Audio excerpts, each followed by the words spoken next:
पढ़ाई चल रही है? हाँ। आपके साथ जो वीडियो शेयर होते हैं आप उनको दोबारा देख सकते हैं।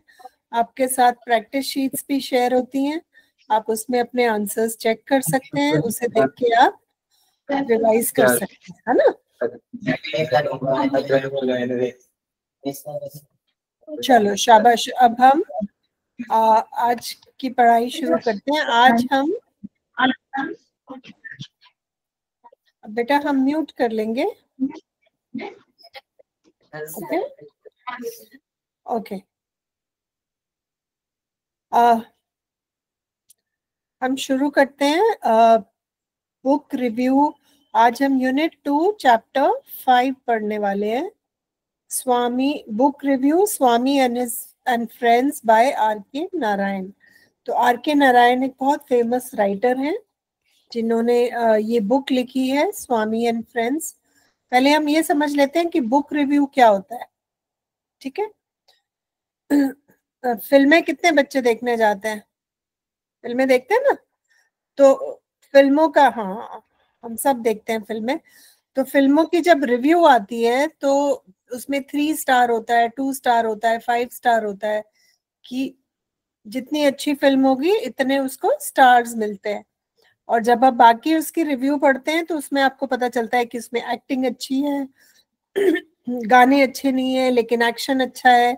तो उसमें क्या अच्छा है और क्या अच्छा नहीं है उसके बारे में आप डिटेल में उसकी फिल्म रिव्यू में पढ़ सकते हैं।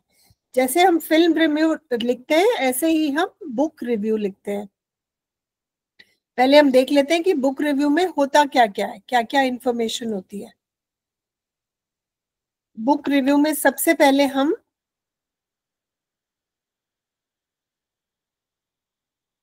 लिखते हैं बुक का नाम क्या है, कौन सी बुक है जिसको हम रिव्यू करने वाले हैं।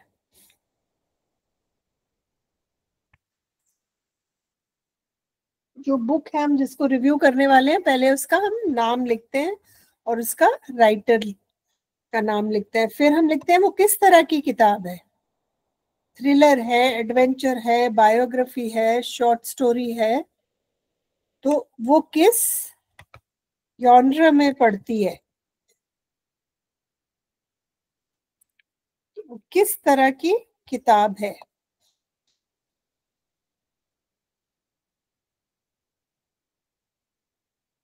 ठीक है, फिर हम ये लिखते हैं बुक रिव्यू में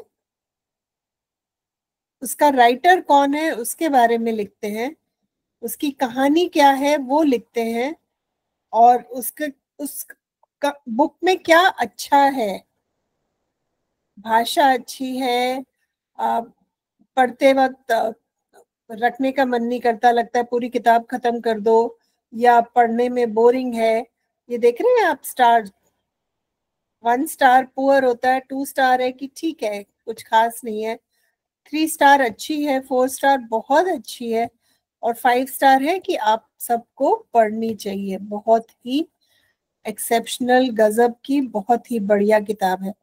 तो ऐसे ही रेटिंग हम मूवीज की भी करते हैं, जब फिल्मों की रेटिंग करते हैं कहते हैं उसको 5 स्टार्स मिले हैं, वो फिल्म हमें जाके देखनी चाहिए। या कोई नई फिल्म रिलीज होती है हम कहते हैं उसको 2 ही स्टार मिले हैं, वो बोरिंग होगी रहने दो, है ना? तो इस तरह से स्टार्स से हमें आइडिया लगता है कि फिल्म कितनी अच्छी है या जो किताब हम पढ़ रहे हैं वो कितनी अच्छी है। तो जो फिल्म देखता है वो फिल्म की रिव्यू लिखता है, ऐसी जो किताब पढ़ेगा वो किताब की रिव्यू लिखेगा। बिना पढ़े तो आप नहीं लिख सकते, बिना बिना फिल्म देखे आप रिव्यू लिख सकते हैं, है ना? तो रेटिंग होती है 1 to 5। 1 स्टार होता है पुअर और 5 स्टार होता है एक्सीलेंट, और बाकी इसके बीच में जो भी आपकी आपकी रेटिंग है, आप उस किताब या फिल्म को रेट करना चाहते हैं आप अपने हिसाब से देते हैं, और फिर उसके आप कारण भी बताते हैं कि उसमें क्या कमी है, उसमें क्या अच्छा है, तुम्हें क्या पसंद आया और क्या पसंद नहीं आया। तो ये सब हम जब बुक रिव्यू लिखते हैं तो हम ये सब लिखते हैं उसमें, ठीक है? ओके, अब हम बुक रिव्यू पे आ जाते हैं। Book review Swami and friends by R K Narayan.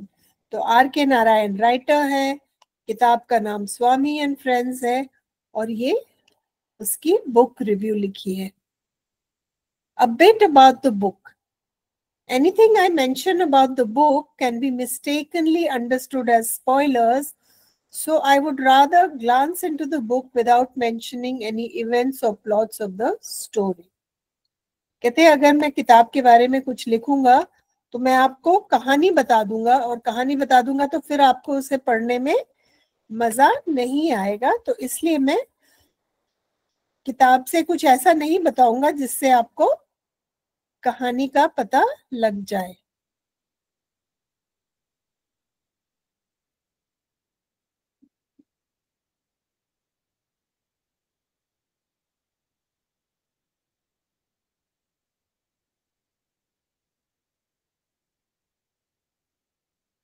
ठीक है बेटा, लैपटॉप को छोड़ दो, अभी आश्रम स्कूल जो मैं बोल रही हूँ वो सुनो बेटा, और अपनी बुक खोलो, है ना,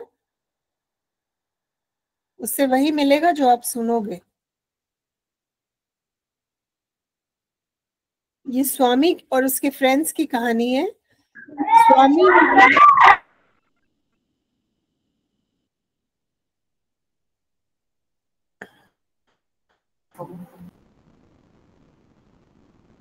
Swami is a mischievous little kid of about 10 years old and living in the era where India was under the British rule.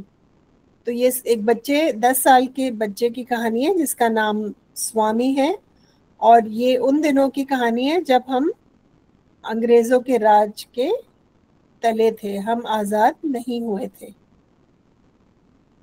Like most kids of that age, Swami is a kid who cannot stay at one place and absolutely hates school. Even worse, mathematics. तो स्वामी एक जगह टिक के नहीं बैठ सकता, बहुत चुलबुला बच्चा है, और उसको स्कूल बिल्कुल पसंद नहीं है, और मैथ तो बिल्कुल भी पसंद नहीं है। School is his absolute nightmare. मतलब स्कूल जाना उसको बिल्कुल भी पसंद नहीं है।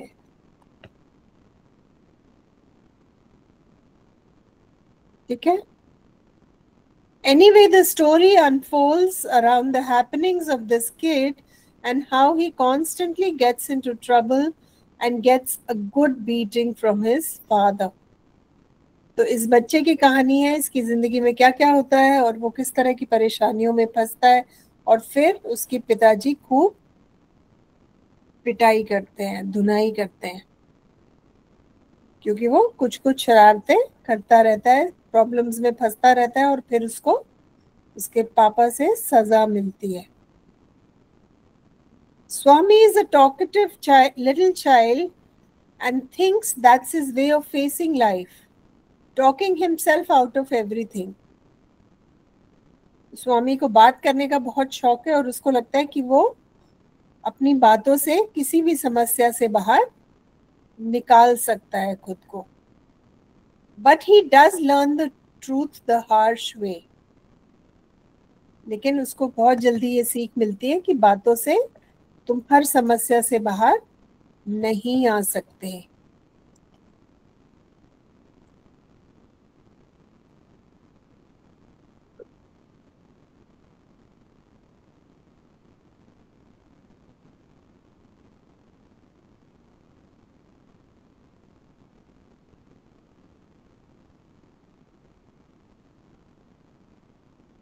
ठीक है, और वो क्या था?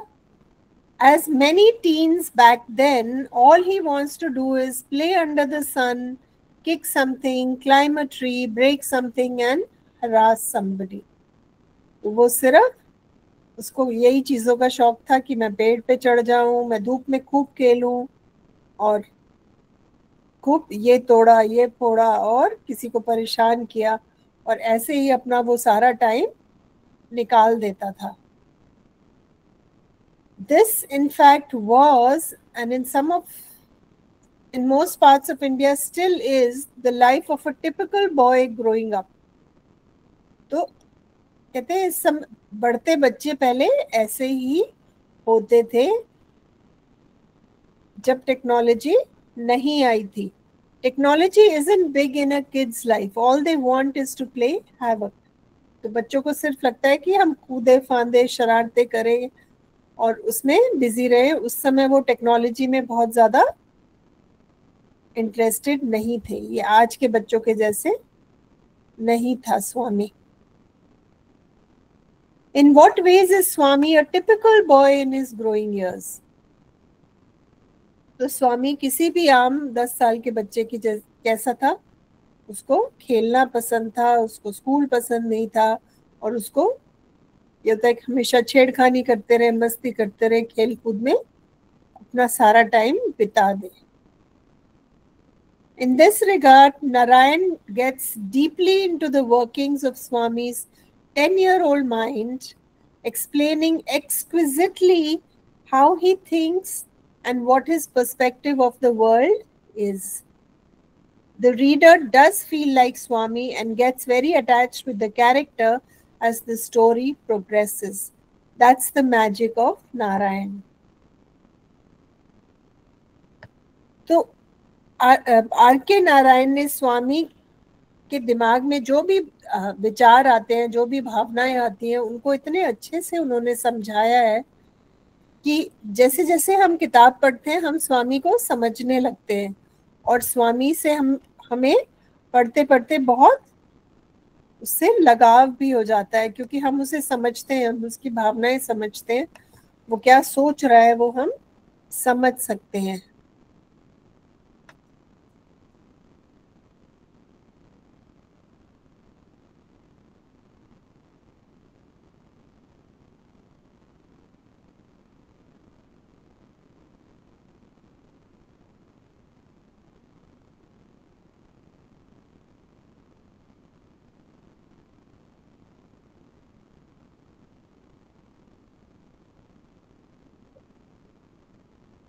तो ये नारायण का जादू है. वो इतने अच्छे से स्वामी के बारे में लिखते हैं, उसके दिमाग में घुस के उसके सारे विचार आपको बताते हैं, वो क्या सोच रहा है, वो उसका किस चीज के बारे में क्या विचार है, वो क्या फील कर रहा है, क्या महसूस कर रहा है.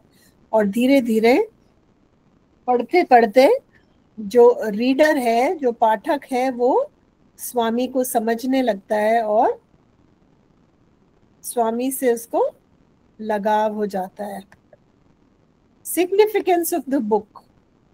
इस किताब की क्या इम्पोर्टेंस है, इस किताब की क्या खासियत है,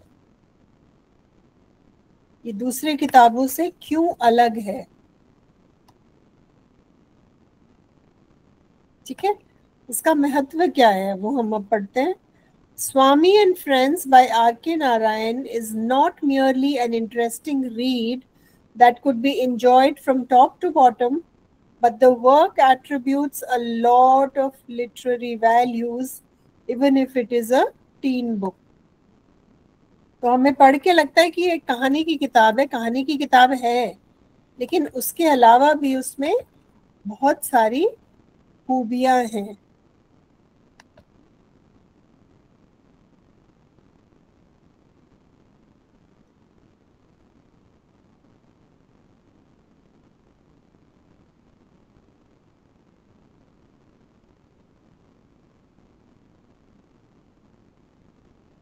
ठीक है, वो क्या है? Swami and Friends is a good read for the kids and teens alike. तो इसको छोटे बच्चे तो पढ़ ही सकते हैं, इसको यंग एडल्ट्स भी पढ़ सकते हैं, उनको बहुत कुछ उससे सीखने को मिलेगा. Also, the book is widely used in the Asian continent as a study text for the students who study literature as a subject at schools. तो एशिया के स्कूल्स में ये किताब की तरह भी सिलेबस में भी लगाई जाती है, स्कूल में बच्चे इसको पढ़ते हैं. This does not mean that the book is filled with heavy grammar and technical jargon. Actually, the truth is contrary to this. कहते हैं इसका मतलब ये नहीं है कि इसमें कोई बहुत भारी भरकम भाषा है या कोई बहुत बड़े बड़े इसमें विचार प्रस्तुत किए गए हैं, ऐसा बिल्कुल भी नहीं है। ये किताब बल्कि इसलिए फेमस है क्योंकि ये बहुत ही सिंपल है, बहुत ही आसान है, बहुत ही सादा भाषा में लिखी गई है।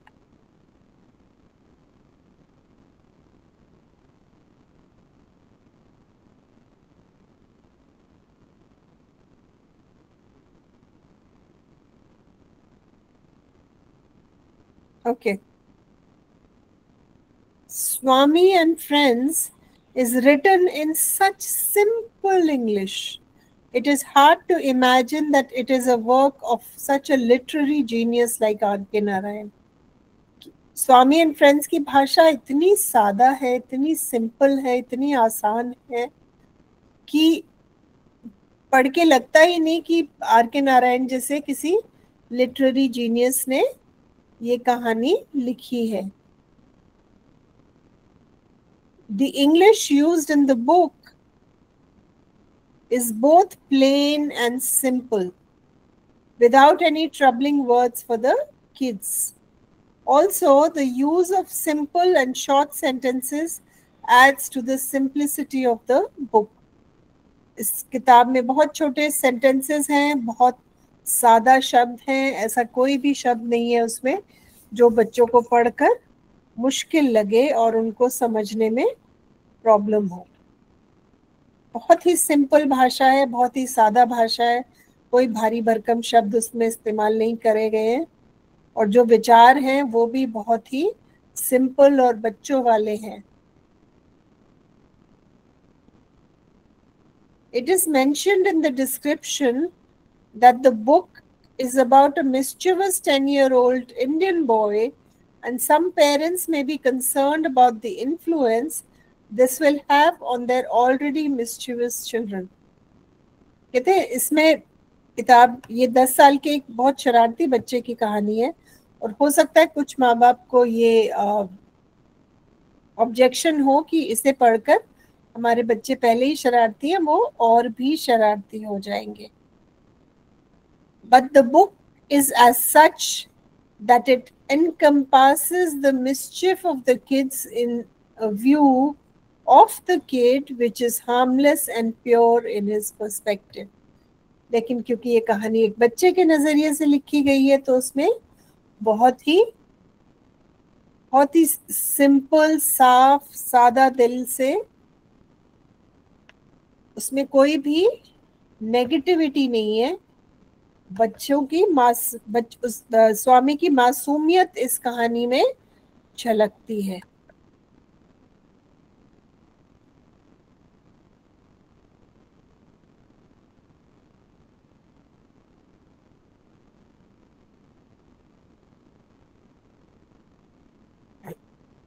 ठीक है।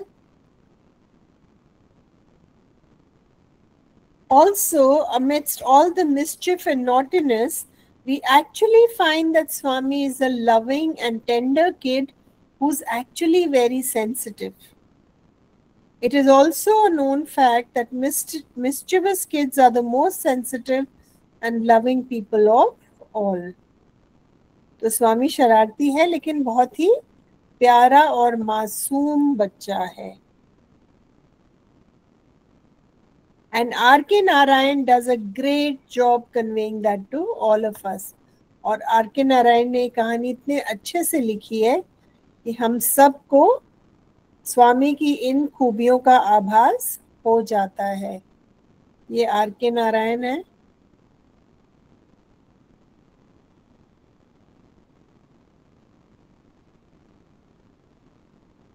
R.K. नारायण इस किताब के लेखक हैं और हम जो पढ़ रहे हैं वो उस किताब का बुक रिव्यू है। So in conclusion, it can be said that this book is a good read for children of all ages who may just enjoy a good read or who may want to improve their English skills.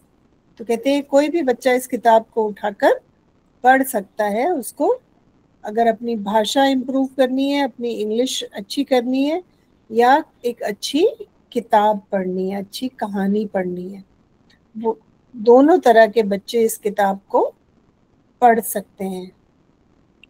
अब ये author के बारे में कुछ information है, are K Narayan जिन्होंने वो किताब लिखी है उनके बारे में ये इन्फॉर्मेशन है। The author of Swami and Friends is India's one of the greatest authors of all time, R.K. Narayan. R.K. Narayan is responsible for many of the outstanding literary works India has ever produced. And this book in particular captures the essence of India under British ruling and the mind and life of a typical teenage kid. तो are K Narayan ने बहुत सारी किताबें लिखी हैं इसके अलावा भी, और बच्चों के लिए भी लिखी हैं, बड़ों के लिए भी लिखी हैं। लेकिन ये जो किताब है स्वामी एंड फ्रेंड्स, इसमें ब्रिटिश राज में एक टीनेज बच्चे की क्या लाइफ होती थी उसका एक बहुत ही सुंदर उन्होंने वर्णन किया है।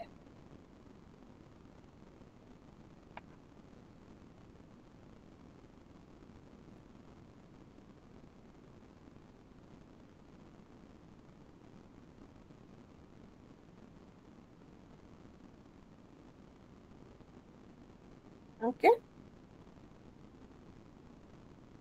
Other great works by Narayan include Malgudi Days, The Guide, The Painter of Signs, and many more literary works such as the Ramayana, a shortened modern prose version of the Indian epic, and Mahabharata, a shortened modern prose version of the Indian epic.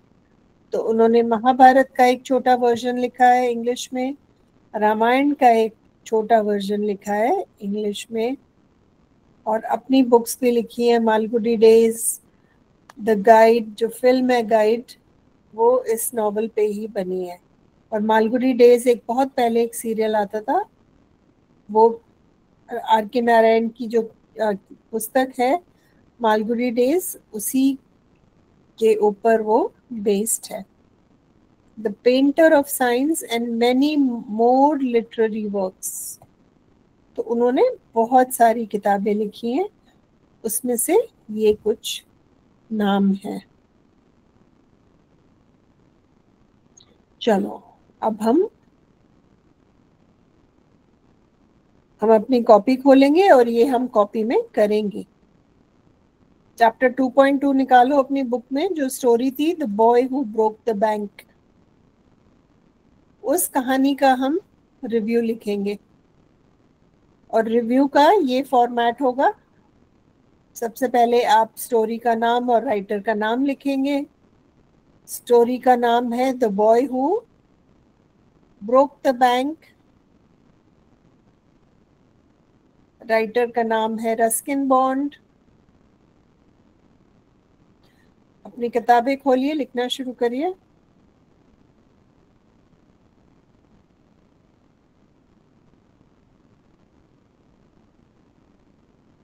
Unit 2 chapter 2 में ये कहानी है the boy who broke the bank.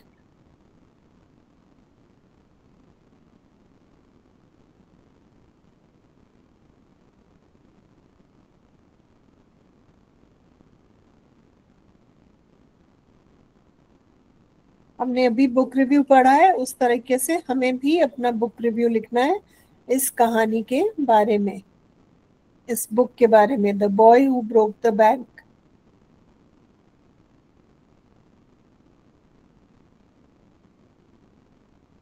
सबसे पहले आप कहानी का नाम लिखेंगे और इसका राइटर कौन है वो आप लिखेंगे।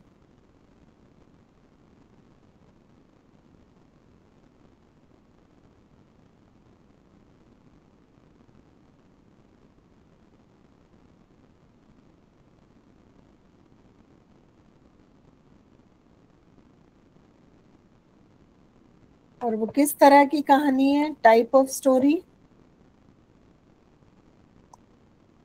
वो एक शॉर्ट स्टोरी है और रियलिस्टिक फिक्शन है।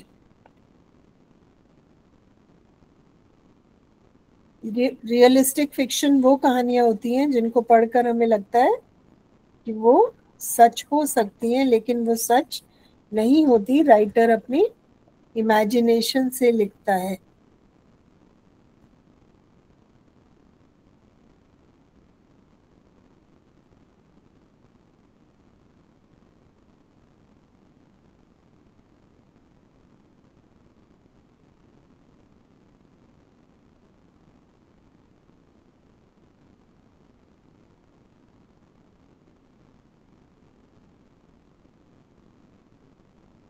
ठीक है, तो ये हम बात कर रहे हैं boy who broke the bank के बारे में। तो आप लिख सकते हैं कि वो रियलिस्टिक फिक्शन है, शॉर्ट स्टोरी है। बैकग्राउंड और सेटिंग क्या है इस कहानी का? कौन से समय की कहानी है? जैसे हमने देखा स्वामी एंड फ्रेंड्स, ब्रिटिश राज के दिनों की कहानी है, जब हमें आजादी नहीं मिली थी। तो boy who broke the bank ये कब की कहानी है? ये पीपल नगर में है और उन दिनों की कहानी है जब फोन इंटरनेट फोन इतना प्रचलित नहीं था, और जो रूमर्स होते थे, जो अफवाहें होती थी, वो मुंह जबानी उड़ाई जाती थी। आजकल तो मोबाइल से उड़ा लेते हैं ना हम अफवाहें। तो एक इंसान कोई गलत मैसेज डालता है और वो सबको भेज देता है, और वो अफवाह सारी दुनिया में फैल जाती है। ये उस जमाने की बात है जब अफवाहें मुंह जबानी उड़ती थी।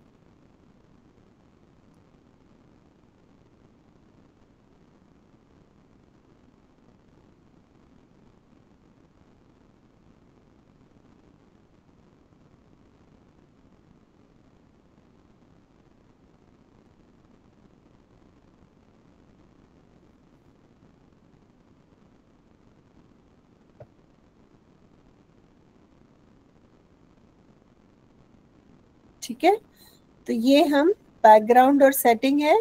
पीपल नगर में वो कहानी,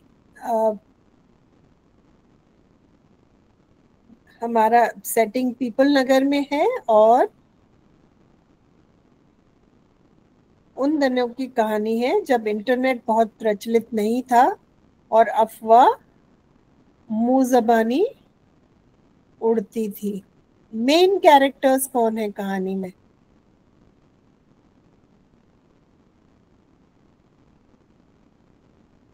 boy who broke the bank, इस कहानी के जो मेन किरदार हैं वो कौन है? नाथू है,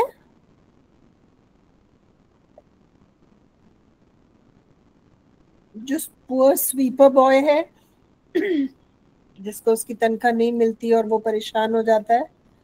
तो इस कहानी में नाथू है। सीताराम है, जो धोबी का बेटा है, वॉशरमैन सन। एक कस्टमर है, मिसेस श्रीवास्तव, उनका भी एक रोल है इसमें। अफवाह उड़ाने में उनका बहुत बड़ा रोल है। गोविंद राम वो बैंक के ओनर हैं,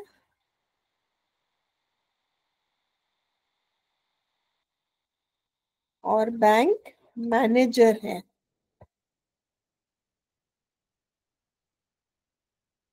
एक बैंक मैनेजर है।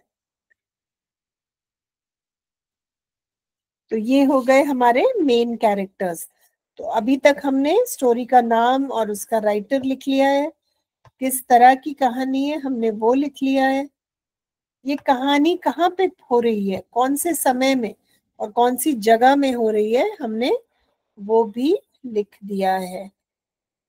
मेन कैरेक्टर्स हम अभी डिस्कस कर चुके हैं, वो कैरेक्टर्स जिनका कहानी में एक जरूरी रोल है।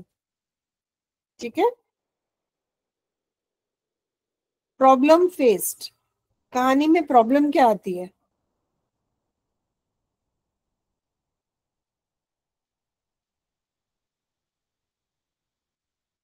कहानी में प्रॉब्लम ये होती है कि नाथू एक बहुत ही मासूम सी बात कहते हैं और जिस वजह से एक बहुत बड़ा एक अफवाह उड़नी शुरू हो जाती है कि बैंक डूबने वाला है। और बैंक डूबने के अफवाह से आसपास के लोगों में एक घबराहट का माहौल हो जाता है और लोग परेशान होने लगते हैं और अपने पैसे बैंक से निकालना शुरू कर देते हैं, सिर्फ एक अफवाह की वजह से। नाथू ने कहा कुछ होता है और उसका सुनने वाले ने उसको बना कुछ और लिया। ऐसे ही अफवाह बनती है ना।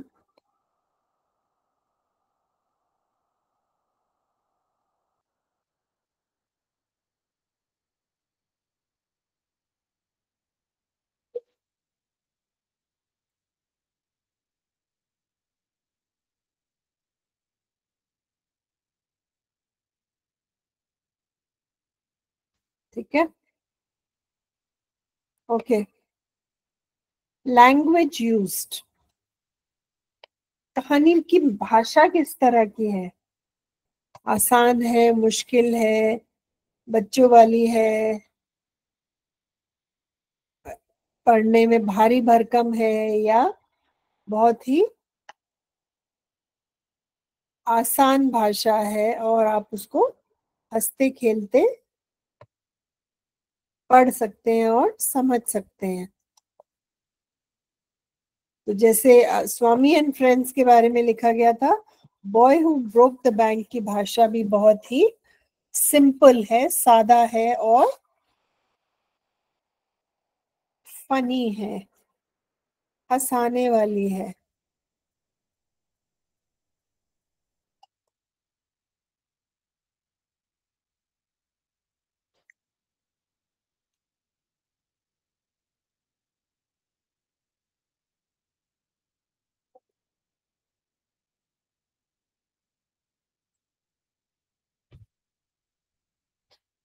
ठीक है, तो ये हो गया भाषा के बारे में।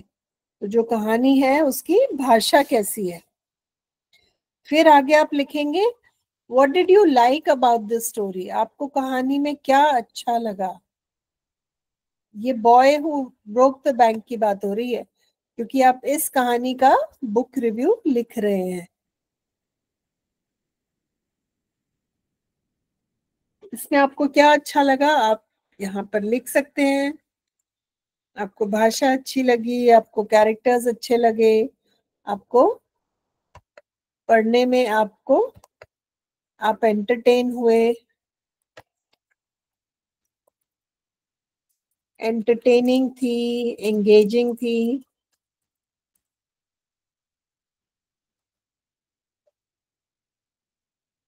ठीक है, कहानी मनोरंजक और आकर्षक थी, आपको पढ़ने में मजा आया और एक बार जब आपने पढ़नी शुरू की तो आप उसको पूरी कहानी पढ़कर ही आप वहां से उठे, तो आपको कहानी बहुत ही आसान और मजेदार लगी। क्या आपको नहीं अच्छा लगा? What did you not like about it, क्या आपको पसंद नहीं आया?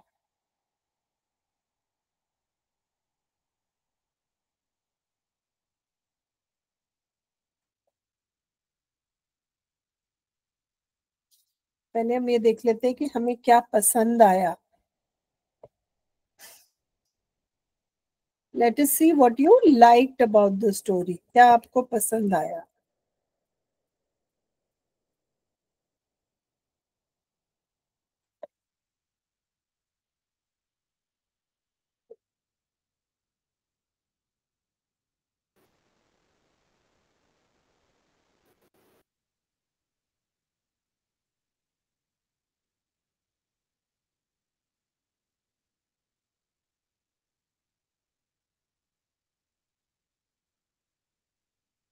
ठीक है, ये हमें अच्छा लगा। और क्या हमें नहीं अच्छा लगा? अगर कुछ ऐसा नहीं है, आपको सब कुछ अच्छा लगा, तो आप इस पोर्शन को छोड़ सकते हैं। अगर कोई चीज है जो आपको लगता है कि थोड़ा सा ये और होता तो कहानी अच्छी होती, या अगर इस चीज को और समझा देते तो हमें ज्यादा मजा आता, तो वो आप यहाँ पर लिख सकते हैं कि आपको क्या नहीं पसंद आया, या आप चाहते तो आप मतलब if you wanted if you had your way, what would you have different. कि अगर आपसे पूछता राइटर कि मैं इसमें और क्या डालूं और क्या लिखूं, तो आप क्या उसको सजेशन देंगे।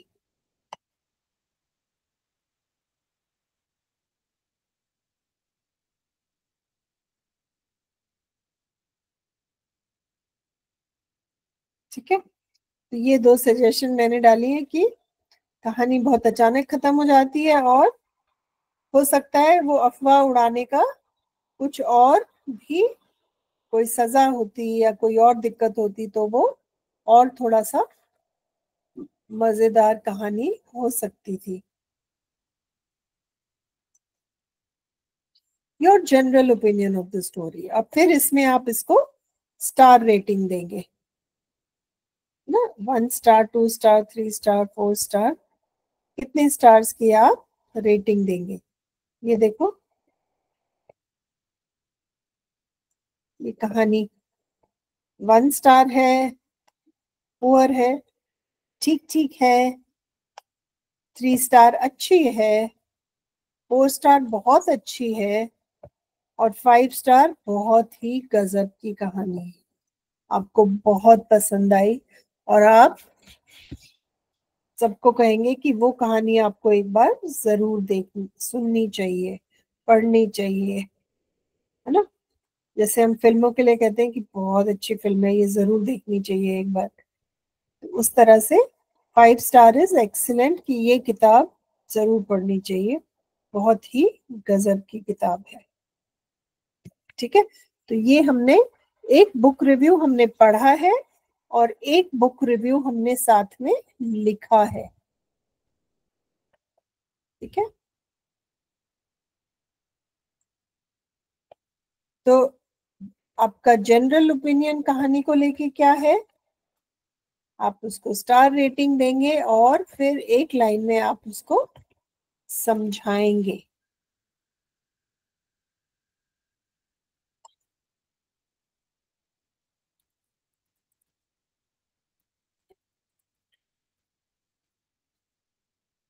ओके,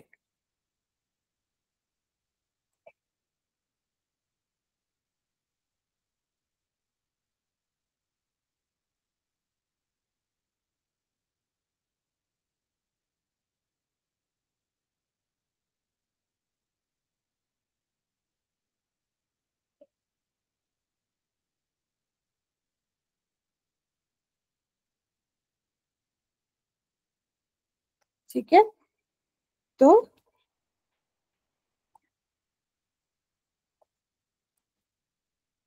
आप ये लिख सकते हैं लास्ट में कि the story is a brilliant example of how misinformation can spread like wildfire and create unnecessary panic। कि कहानी एक बहुत ही अच्छा उदाहरण है किस चीज का, कि जब कोई झूठ या अफवाह फैल जाती है, एक इंसान से शुरू होती है और वो आग की तरह चारों तरफ फैल जाती है, और फिर क्या होता है, लोग घबराने और परेशान होना शुरू हो जाते हैं, बिना बात के कितनी बड़ी प्रॉब्लम हो जाती है। It teaches us to verify facts before believing or spreading news।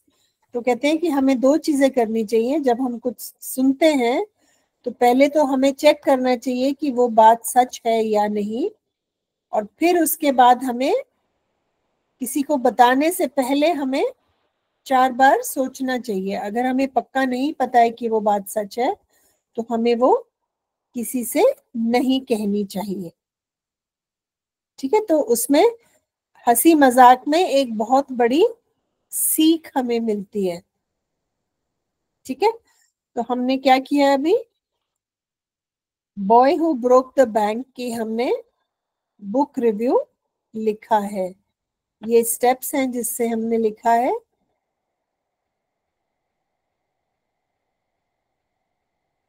अच्छा, तो जब भी हम बुक रिव्यू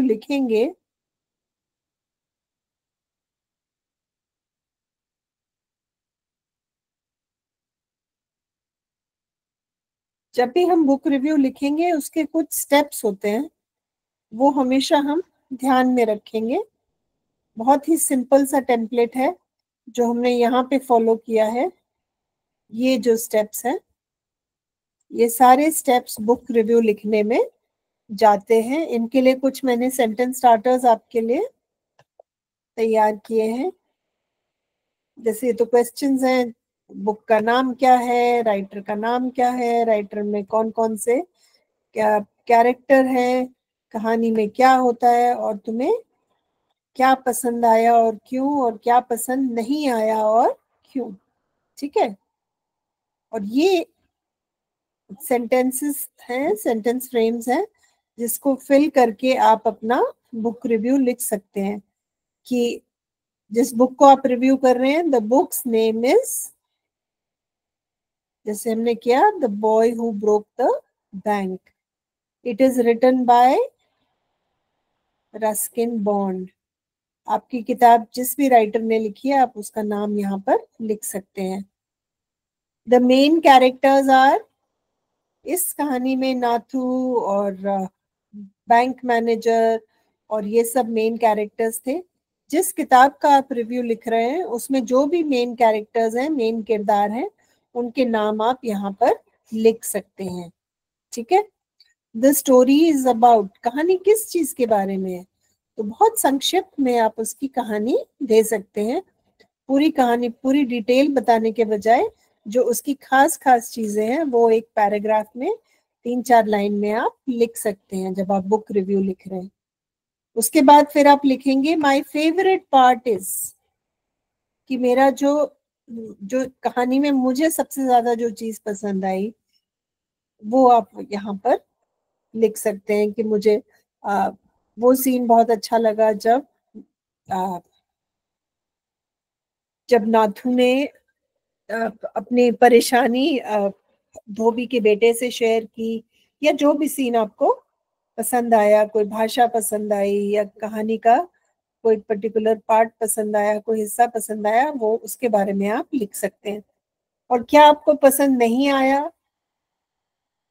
कि शब्दावली मुश्किल थी, या बहुत लंबी कहानी थी, या कंफ्यूजिंग थी, कुछ चीजें समझ में नहीं आई, तो वो भी आप लिख सकते हैं कि आपको क्या अच्छा नहीं लगा और क्यों। कारण जरूर देना है। जो पसंद आया उसका भी आप लिखेंगे, क्यों पसंद आया। जो पसंद नहीं आया उसमें भी आप लिखेंगे आपको क्या चीज पसंद नहीं आई और क्यों। और आखिर में आप उस बुक को स्टार रेटिंग देंगे। स्टार रेटिंग का आपकी बुक में वो टेबल बना हुआ है, उससे आप देख सकते हैं। ये वाला जो स्टार रेटिंग का है, 1 स्टार पुअर है, 2 स्टार ठीक ठीक है, एवरेज, 3 स्टार अच्छा है, गुड, 4 स्टार बहुत अच्छा है, वेरी गुड, और 5 स्टार बहुत ही गजब का, कमाल की बुक है, या कमाल की फिल्म है, या बहुत ही एक अति उत्तम नॉवल है जो सबको पढ़नी चाहिए। तो 5 स्टार रेटिंग का ये मतलब है। तो उस हिसाब से फिर आप अपनी बुक रिव्यू में बुक को रेटिंग भी दे सकते हैं। ठीक है। तो ये हमने एक बुक रिव्यू पढ़ लिया, एक बुक रिव्यू लिख लिया। अब देख लेते हैं कोई क्वेश्चंस हमारे रहते हैं तो।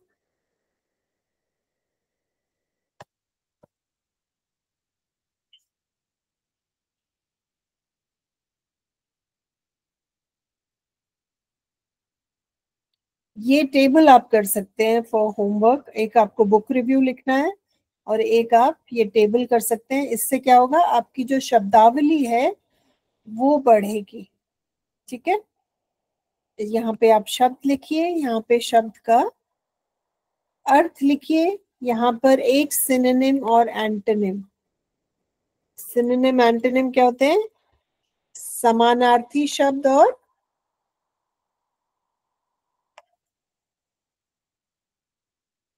प्रतिशब्द। ठीक है, एक समानार्थी शब्द लिखा है, एक प्रतिशब्द लिखना है। उससे क्या होगा, आपकी भाषा में जो शब्द हैं आपको आते हैं वो बढ़ेंगे। और ये शब्द क्या है? एडजेक्टिव है, एडवर्ब है, क्रिया है, संज्ञा है, वो आप यहाँ पर लिखेंगे। उस शब्द के और कौन कौन से फॉर्म्स हो सकते हैं वो आप यहाँ पे लिखेंगे, और उसी शब्द का अपनी मातृभाषा में आप अर्थ लिख सकते हैं।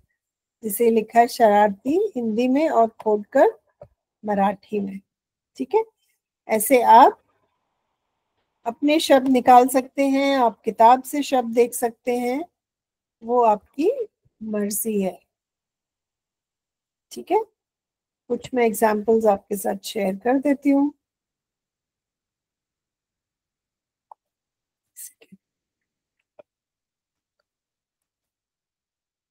जैसे ये क्लास के बाद आपको ये रिसोर्स मिल जाएगा, जैसे इसमें मिस्चिवस किताब में दिया हुआ है फुटप्रिंट, पद चिन्ह, है ना, इसका मराठी में मतलब दिया हुआ है। इसके दूसरे फॉर्म ऑफ द वर्ड्स क्या है? ये संज्ञा है, इसका मतलब सिनोनिम होता है ट्रैक्स और इम्प्रिंट। इन शब्दों का पद मतलब पद चिन्ह होता है। ट्रैक, इम्प्रिंट, फुटप्रिंट, तीनों का अर्थ पद चिन्ह है। और इसका ऑपोजिट होगा मिटाना, पैड छापना और मिटाना। ठीक है, इस तरह से ये कुछ और शब्दों का मैंने आपके लिए किया हुआ है। आप इस टेबल को देख सकते हैं और अपना भी बनाइए। उससे क्या होगा, आपकी शब्दावली बढ़ेगी, आपको ज्यादा शब्दों के अर्थ समझ में आएंगे, आप उनको लिखते वक्त इस्तेमाल कर पाएंगे, है ना।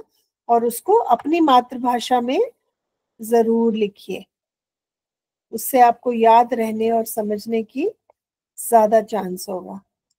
ठीक है बेटा, तो आप क्वेश्चन 3 और एक बुक रिव्यू होमवर्क के लिए कर सकते हैं। ठीक है,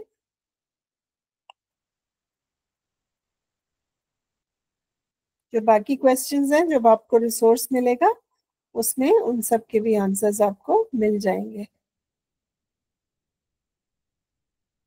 बाय बेटा।